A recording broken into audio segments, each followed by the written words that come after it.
오늘은 십계명 말씀 중에 지난주에는 서론에 대해 서론을 우리 같이 나눴고, 오늘은 첫 번째 계명 1계명 첫 번째 말씀, 너는 나 외에는 다른 신들을 내게 두지 말라라는 이 계명을, 이 말씀을 함께 나누도록 하겠습니다. 첫 번째로, 나 외에는 다른 신들을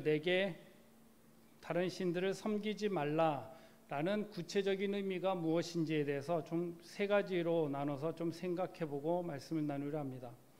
나 외에는 다른 신들을 섬기지 말라, 이 첫 번째 구체적인 의미는 뭐냐면, 다른 신이란 그러니까 나 외에는 다른 신들을, 여기서 말하는 다른 신들에 대해서 언급하는 것이 그럼 다른 신들의 존재를 인정하고 있는 것인가 라는 의문을 갖게 되는 것이죠.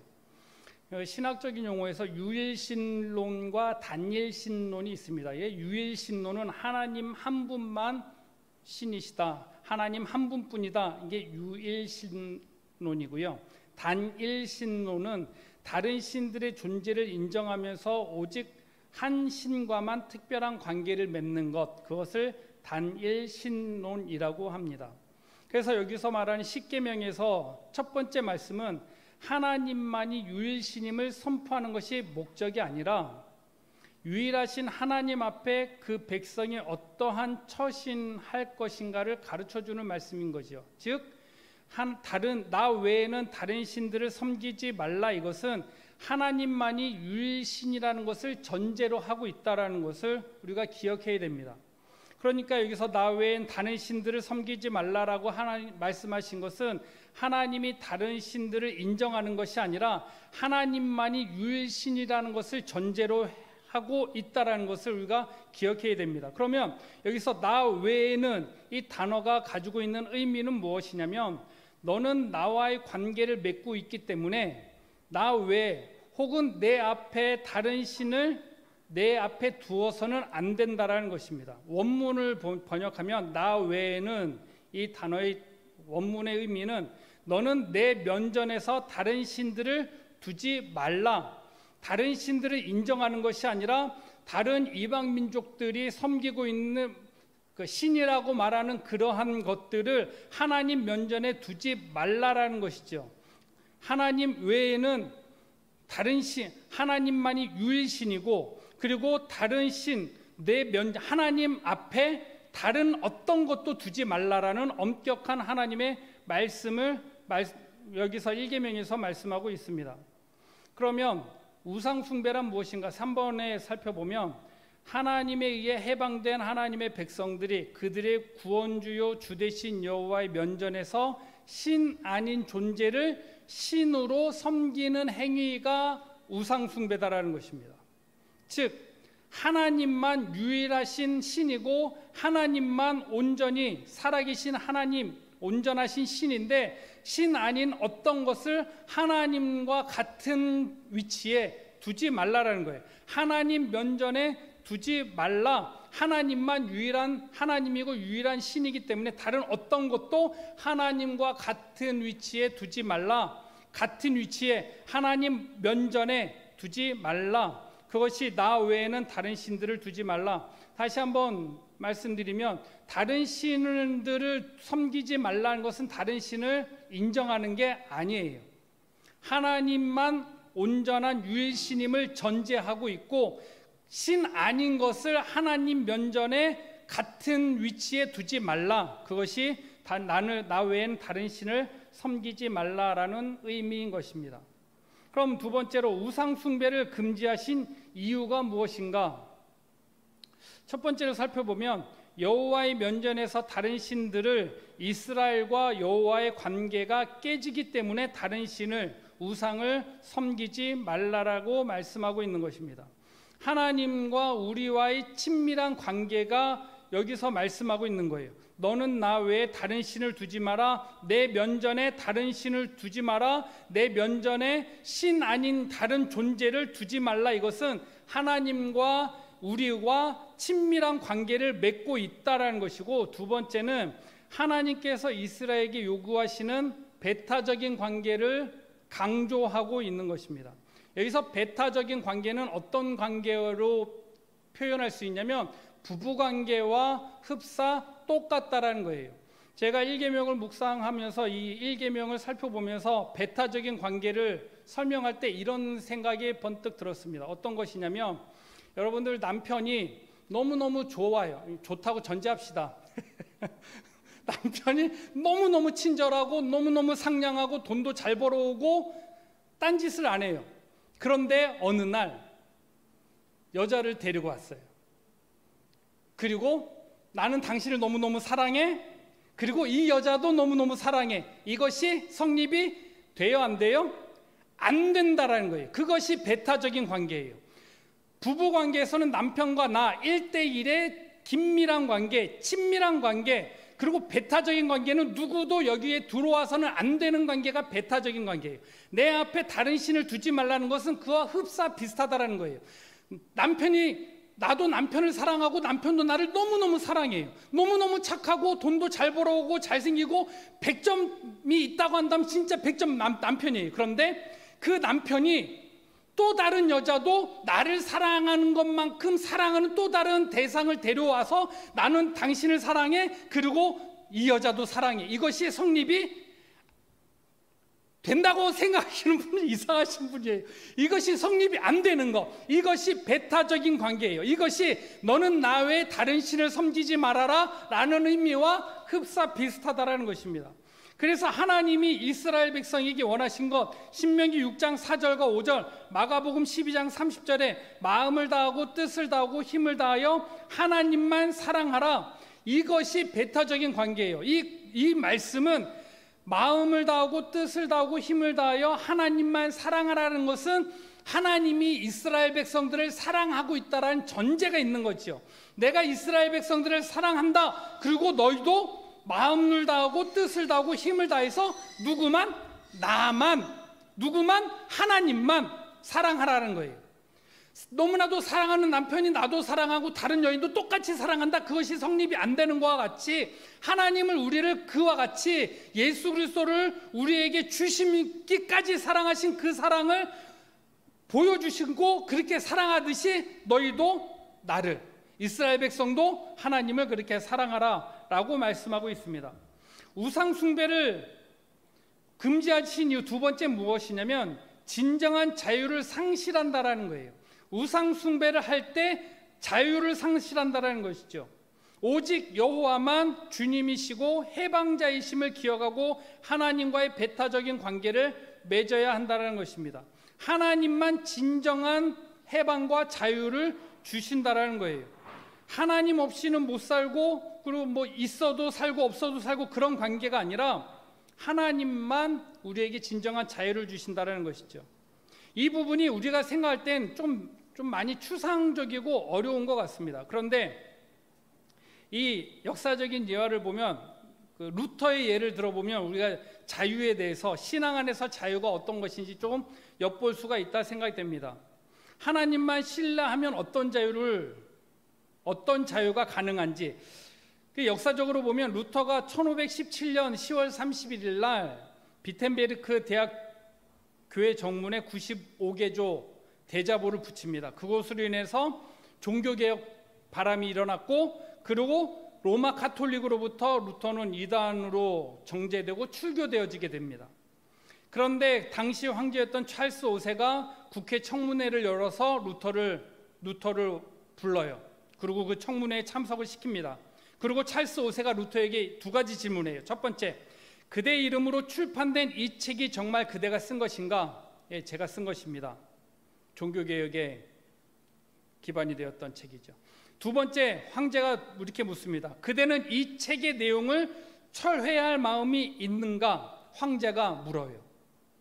그 청문회 황제가 있고 그리고 정치 지도자들이 빼곡하게 모여있는 그 자리에서 그대가 이 책의 내용을 철회할 마음이 있는가? 철회한다고 그러면 모든 것을 정상화시키고 회복시켜줄 의향이 있는 것이죠. 그런데 황자 앞에서 루터가 이렇게 고백합니다. 그대로 읽어드릴게요. 제가 성경의 증거나 명백한 이성에 의하여 다른 확신을 갖지 않는 이상 저는 제가 인용한 성경들에 의해 사로잡혀 있으며 저희 양심은 하나님 말씀에 의해 포로가 되어 있습니다. 저는 아무것도 철회하지 않을 것이며 철회할 수도 없습니다. 자기가 쓴 책에 대해서는 하나님의 성경에 기반되어 있고, 그리고 하나님 말씀에 나는 이미 사로잡혀 있기 때문에 난 이것을 철회할 마음이 없습니다. 주된 핵심이 뭡니까? 오직 의인은 믿음으로 말미암아 산다라는 것이죠. 난 이것을 철회할 마음이 없습니다. 황제 앞에서. 그것이 신앙의 자유다라는 거예요.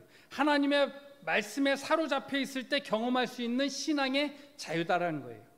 이 루터의 얘기를 곰곰이 생각해 보면서 또 종교의 신앙으로 있어서 말씀으로 인한 자유가 무엇인가 라는 것을 좀 생각해 보니까 떠오르는 목사님이 있어요. 사랑의 원자탄 대표적인 목사님 손양원 목사님 있잖아요.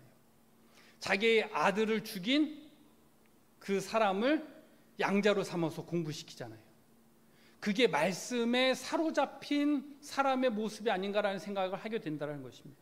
여러분, 신사참배 거부로 인해서 순교당한 주기철 목사님 기억하시잖아요. 주기철 목사님 그 내용을 보면 너무 기가 막히고 충격적인 내용들이 너무 많아요. 그 사모님도 위대하시고 대단하시지만 사모님과 자녀들을 앞에 놓고 고문당하는 그 모습 속에서도 신사참배를 거부하고 끝까지 신앙을 지킨 주기철 목사님의 우리는 일화를 잘 기억하고 있지 않습니까? 그것이 신앙의 말씀에 사로잡힌 사람만이 느낄 수 있는 자유다라는 거예요. 그것이 신앙의 자유예요. 진정한 자유다라는 것이죠. 그럼 자유로워진 이스라엘 백성들이 해야 되는 건 무엇이냐면 정절과 충성이에요. 충성은 마음을 다하고 뜻을 다하고 힘을 다해서 하나님만 사랑하는 것, 그게 충성이고, 정절은 무엇이냐면 우상을 숭배하지 않는 거예요. 나는 내 아내도 사랑하고 딴 여자도 사랑하고, 나는 내 남편도 내 아내도 사랑하고 딴 여자도 똑같이 사랑하고, 그런 거 말고요. 오직 내 아내, 내 남편, 배타적인 관계, 그 정절을 얘기하는 거예요. 진정한 자유에 하나님 외에 다른 신을 섬기는 것은 자신의 자유를 포기하는 것과 같다라는 것입니다. 우상이 이스라엘 백성들에게 자유를 줬습니까? 이스라엘 백성들이 400년 동안 애굽 땅에 있으면서 이스라엘 백성들이 느꼈던 건 뭐예요? 속박이에요. 우상이 자유를 줄 수 있을 것 같지만 결국 이스라엘 백성들을 속박시켰던 것은 애굽의 신들이었습니다. 그래서 우상은 자유를 주지 못합니다. 더 속박만 해요. 우상은 인간을 오히려 속박합니다. 인간은 누구나 풍요와 건강과 안전을 추구하는 과정에서 신들을 만들어냅니다. 자기들이 만든 신을 의존하고 그 만들어진 창조물이 결국 자신의 주인들이 돼서 속박합니다. 안전을 위해서, 풍요를 위해서 자연을 섬기지요. 안전과 풍요를 위해서 산을 섬기고 나무를 섬기고 돌을 섬겨요. 그런데 그것이 풍요를 위해서 만들었지만 결국 그것이 나에게 속박이 되는 게 무엇이냐면, 어떤 이유에서냐면 이런 것들이에요. 풍요를 위해서 큰 고목, 오래된 나무를 섬겨요. 거기에 신이 있다고 섬겨요. 그런데 가뭄이 들고 어려움이 당하게 될 때 그 신을 만든 인간은 어떻게 속박되냐면, 내가 무엇이 잘못한 게 있는가? 정성이 부족했는가? 라는 두려움에 쌓이게 됩니다. 여러분들 그게 이해가 되세요? 산신 앞에서 비나이다 정한수 놓고 빌었을 때 내가 원하는 것이 이루어지지 않고, 그리고 나에게 풍요가 오지 않을 때 어떤 두려움이 와요? 내가 정성이 부족했구나, 내가 뭔가 잘못했나? 내가 만든 신이 나를 속박하는 형태가 그렇게 이루어진다는 것이죠. 우리 가장 대표적인, 인간이 만든 신 중에 가장 대표적인 신이 뭡니까? 돈이에요. 그래서 오스카 와일드가 정말 재밌는 얘기를 했습니다. 젊은 사람은 돈이 전부라고 생각한다. 나이 먹으면 돈이 전부라는 것을 뼈저리게 느끼게 된다. 그래서 애굽 신들은 400년 동안 이스라엘 백성들을 속박시켰습니다. 돈은 우리를 자유롭게 한 게 아니라, 젊은이들은 돈이 전부라고 생각해서 영끌이라고 그러잖아요.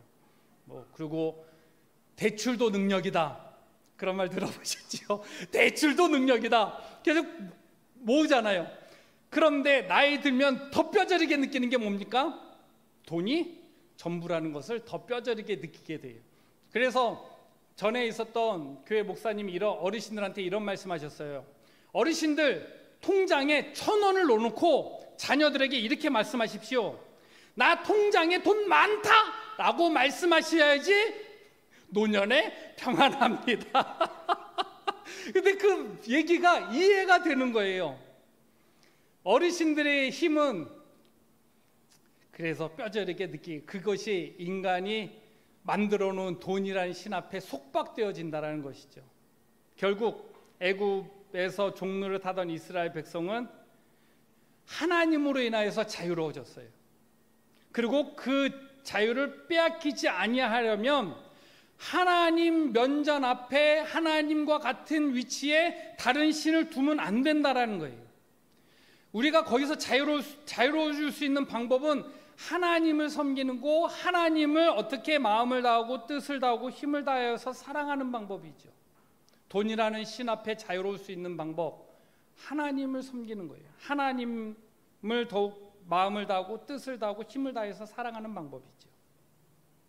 우상은 우리를 더욱더 속박하게 만듭니다. 그러면 세 번째, 이스라엘이 다른 신을 섬긴 이유가 무엇이겠습니까? 이스라엘 백성들이 가나안 땅에 들어가서 바알과 아세다롯 신을 섬기기 시작했는데, 그럼 이스라엘 백성들이 애굽 땅에 나와서 광야를 행하고 하나님의 큰 이적을 맛보았던 이스라엘 백성들이 가나안 땅에 들어가서 왜 우상을 섬기게 됐는가?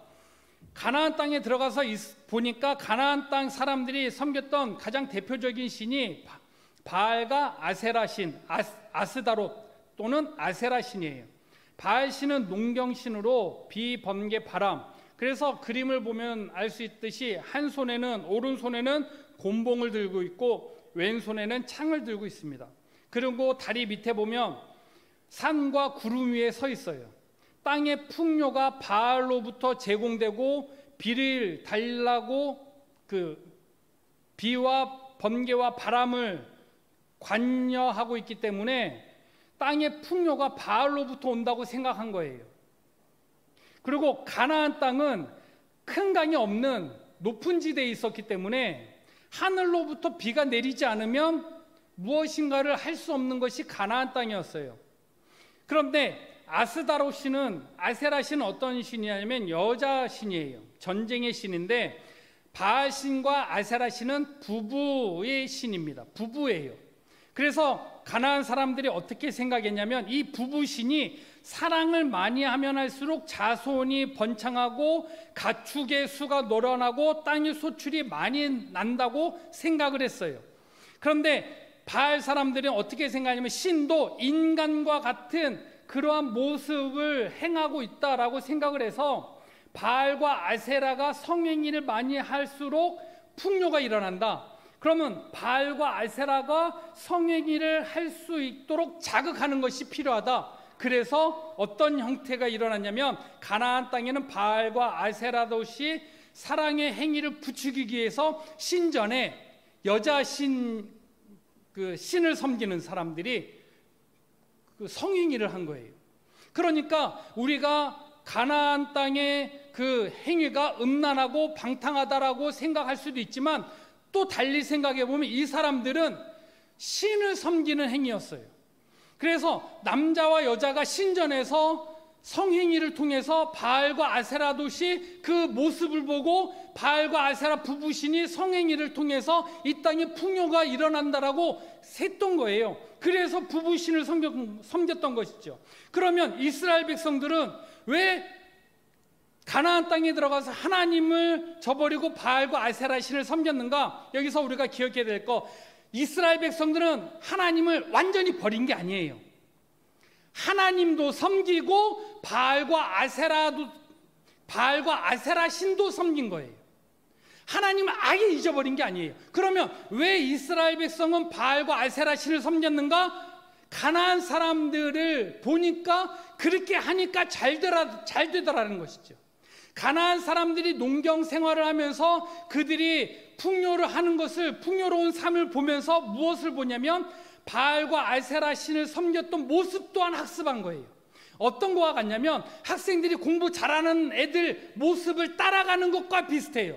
돈 잘 버는 사람들을 모습을 따라가는 것과 흡사 비슷한 거예요. 여러분, 돈 잘 버는 사람들을 어떻게 봐요? 어떻게 하면 돈을 잘 벌까? 그 모습을 학습하지요.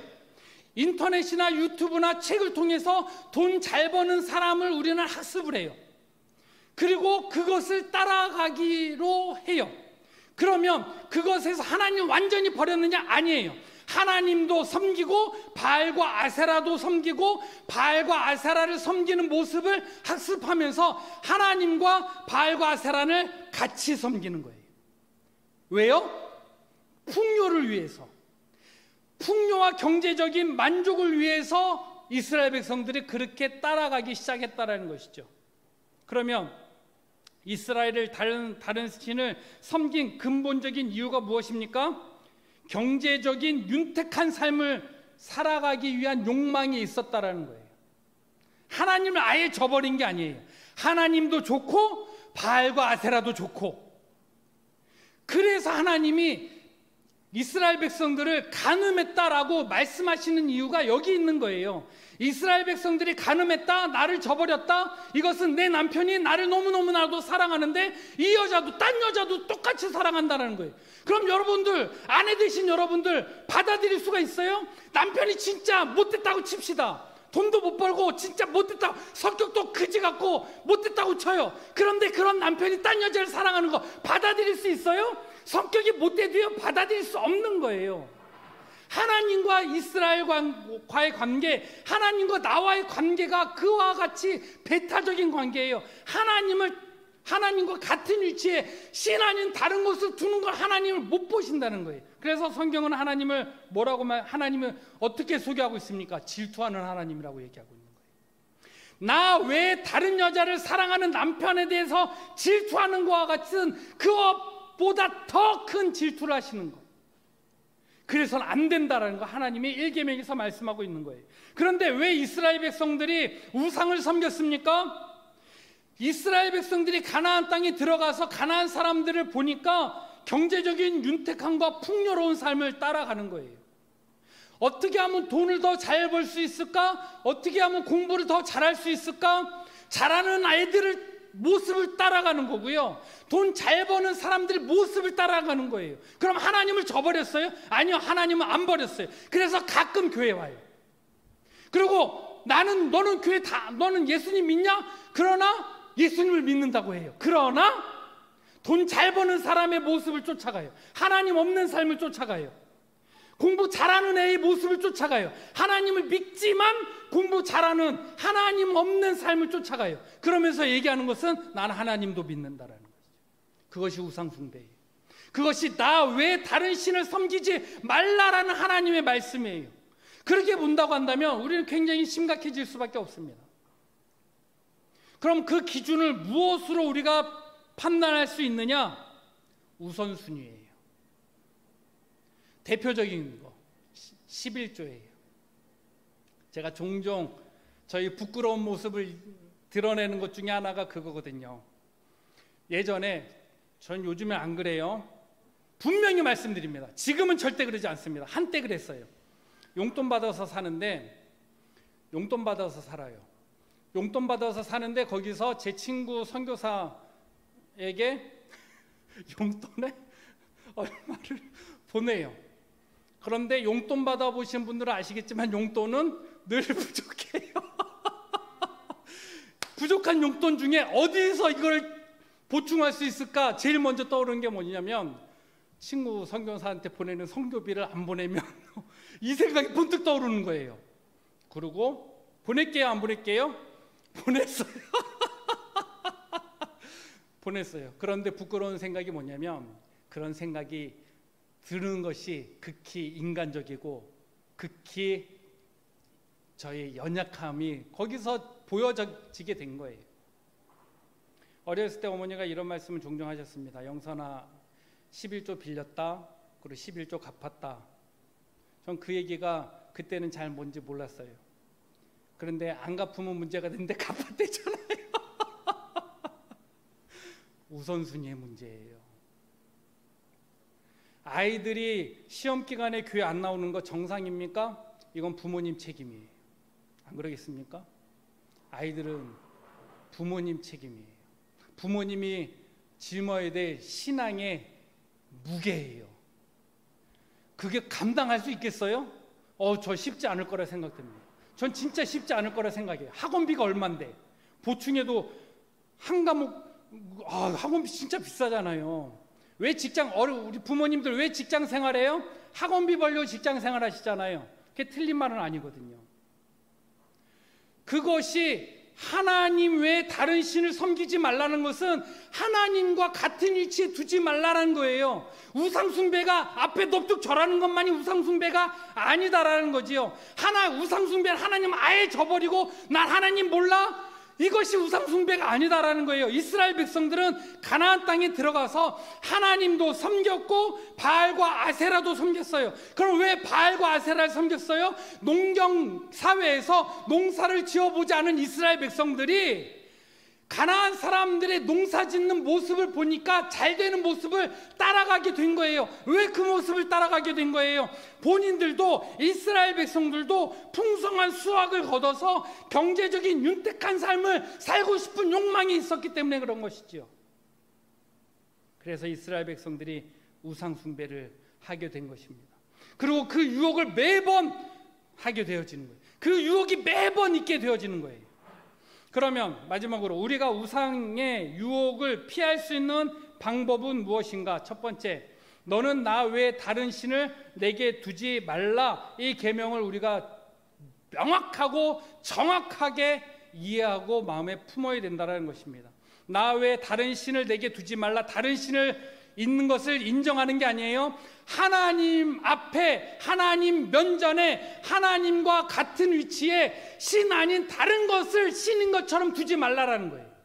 너는 나 외에 신 아닌 것을 신인 것처럼 섬기면서 하나님과 같은 위치에, 하나님 면전 앞에 하나님과 나의 그 사이에 절대 두지 말라라는 거예요. 남편과 내 사이에 다른 여자와 다른 남편을 두면 안 되는 것처럼 너는 나 외에 다른 신을, 다른 것을 하나님과 같은 위치에 두지 말라는 것이죠. 그것이 물질이든 자녀이든 아니면 유혹이든 사랑이든 어떤 것도 두지 말라는 것이죠. 오직 하나님만 섬기라는 것입니다. 두 번째, 하나님 앞에서 살아가야 하는 존재임을 늘 인식하고 살아야 합니다. 그 방법은 오직 하나님 한 분만 전심으로 사랑하는 것입니다. 오직 하나님께만 충성하고 사랑을 보일 때 비로소 우리는 그 돈에 대해서 자유로울 수가 있어요. 돈은 모든 사람에게 늘 부족한 것이고요. 모든 사람에게 늘 달콤한 것입니다. 그러나 그것에 속박된다면 그건 우상이 되어지는 거예요. 그래서 가장 아까도 말씀드렸던 것처럼 가장 우선순위 뭡니까? 11조예요. 그게 가장 기본이 되고 기초가 되고 가장 11조가 뭡니까? 이것은 하나님이 나에게 주신 것입니다 라고 인정하는 거예요. 이 물질은 내 것이 아닙니다 라고 인정하는 거예요.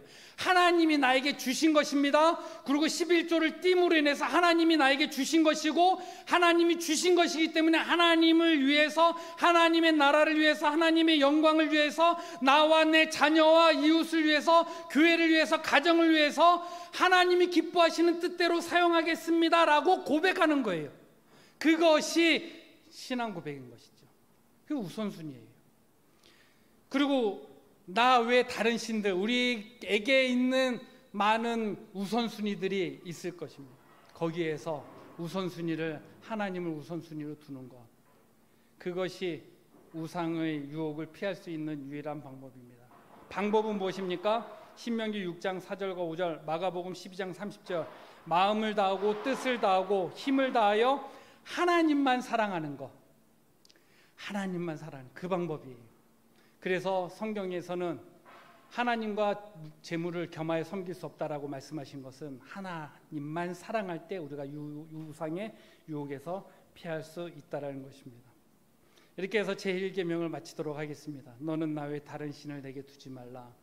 우리가 하나님만 사랑하고 하나님만 마음을 다하고 뜻을 다하고 힘을 다해서 하나님만 사랑함으로 인해서 하나님께서 기뻐하시는 삶을 살아가고 하나님이 주시는 자유를 경험하면서 살아갈 수 있는 우리가 되기를 소망합니다.